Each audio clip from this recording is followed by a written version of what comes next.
I'm having a lot of feels right now, big feels. I'm at my brother's house, which is the house I grew up in. He bought it for my mom, and I'm taking care of the dog right now for a few days. And I'm here at the house by myself, and no one's around, so I'm, feeling out the past. Uh, it's good. It's good, right? When we feel stuff, it's good. It's very human, and it's very personal. And we all got our version of this, right? we all got our story around life, and it's easy for us to see someone else's story and not be involved in it. But we can't really not be involved in our own story, or at least it feels that way. It feels like we're deeply involved. And we should be to some degree, right? We kind of have to be. It's sort of how you survive here. But there is this unique thing that we have as humans where we get really, really, really invested in our narrative. And, no other creature does this. Dogs don't do this, not to the same degree. Birds don't do this. Everything other than humans don't really do this to the same degree. They might have it a little bit, right? They have some of it going on for sure. It's not to say that animals don't feel a lot. They feel a ton, but they don't have this intellectual description, right? Over experience, over their lives like we do. And this causes us a lot of stuff. This causes us a lot of persistent pain in our life, and a lot of seeking and a lot of avoiding, and thinking we understand what's right for us because of what we've experienced in the past, and then the story that we've created around it.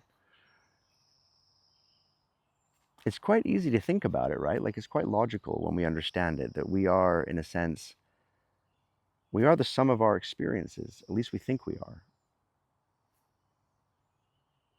And we have the ability to look at that, right? Those sum of experiences, and we have the ability to practice our ability of non-resistance towards them. So this is our, like, our double-edged sword. We have this beautiful mind. We have this very powerful capacity, but then it comes with a cost. It comes with the identification with it. It comes with the story we put around it, and then the trauma that we put on top of that, and then all the things that we decide that we want more than what is actually just happening to us, that keeps us seeking, or keeps us in this hungry mode, whatever form it takes for us.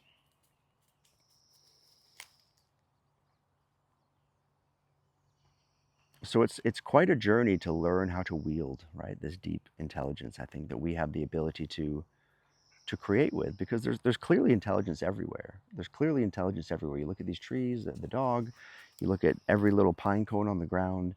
There's intelligence every leaf. It's completely overwhelming and awesome to think about the depth of what's happening here around us. But then we have this extra sort of capacity to think about it. And we think that thinking is actually our intelligence, but no, the intelligence is so much deeper than our thinking. That's just a flavor of our species. This fact that we can think. The real intelligence is way deeper. The real intelligence is far, far deeper than that, because it's in everything around us. I'm breathing in that intelligence right now. It's in the air. There's nowhere that intelligence is not. But the mistake is when we get identified with the mind, and then we think that we are that intelligence. We think we are that level, that layer of intelligence. And then we identify with it. We become that person. We become those experiences, the sum of those experiences in our story, in our personality, in our character.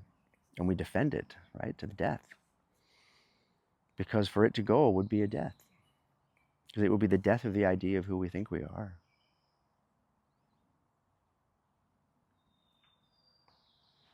So it is double-edged being a human, but then the capacity to have that intellect, but also not let it rule us, and rule us by basically we thinking we are it, we mistake ourselves as that intelligence and not this actual vast intelligence that is around us, because we are part of that intelligence much more than we're part of that little limited intellect. Even though that intellect is cool, we can do all kinds of st- crazy, stupid, awesome stuff with it.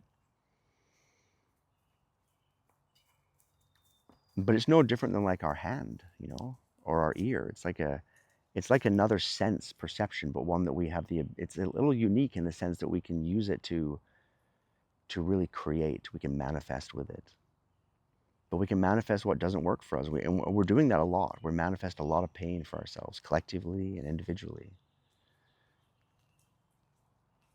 So it's like we have this incredible capacity, this level of the mind that we've been given as humans, but we don't really know how to wield it. Rarely do we know how to wield it. And and it's hard for us, right? This is really the ego, right, that we're talking about, the identification with the mind, and then the mind thinks it is the body. And does a dog have an ego? I mean, to some degree, yes, but way smaller than what a human has, because the human ego is the most complicated and the most complex one because of the intellect, you know.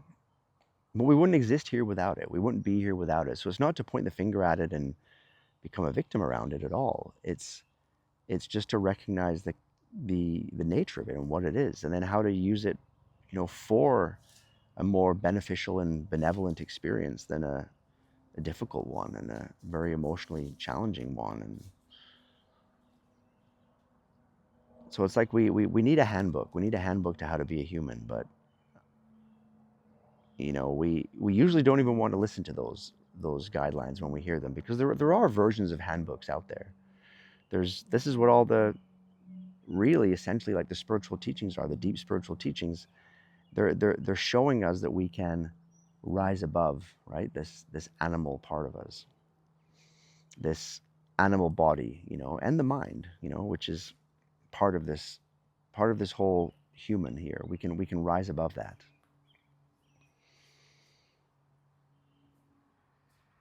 And it's not about disconnecting from it. It's about fully embracing it and being with it. It's about integrating the deeper intelligence with the human in a way that allows us to have a way more true experience here for ourselves.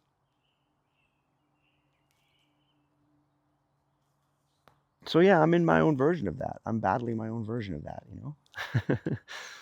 Like we all are. And as I become more and more deeply aware of this process, in some ways it gets a lot harder. In some ways it gets a lot easier. But regardless, there's no turning back. Can't go backwards on it. And I wouldn't want to. There's times that I definitely would have wanted to.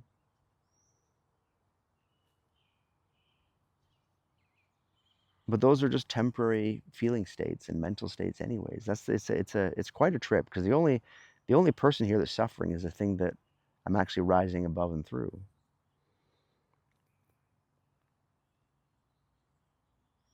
But my experience is that it's not like a switch, not like an on-off switch. It's like a death of 1,000 cuts. And each one of those cuts, a little piece of my, personality, my conditioning, falls away. And sometimes the cuts come faster for sure, and sometimes there's long space between the cuts. And you kind of hope that they come faster, but at the same time, it's a difficult, challenging process. At times, it comes in waves, and you have your own version of this, and we all do. And from my experience, the more we become aware of it, the better we're going to be in the long term. That's for sure. It's very practical. It's very practical, and it's also just very, there's nothing else that can replace it. This is the only real thing that I think I'm doing here, truly. Uh, and that gets manifested out of my life experience and my life situation and my actions and behavior. But if I'm not aware of this journey, then yeah, I'm going to really slow down those cuts, right? I kind of want those cuts. It's fierce grace. I want them to come in. And they don't feel so painful when you get used to them, when you understand the nature of them and what they are. And it's really about what's the outcome of that.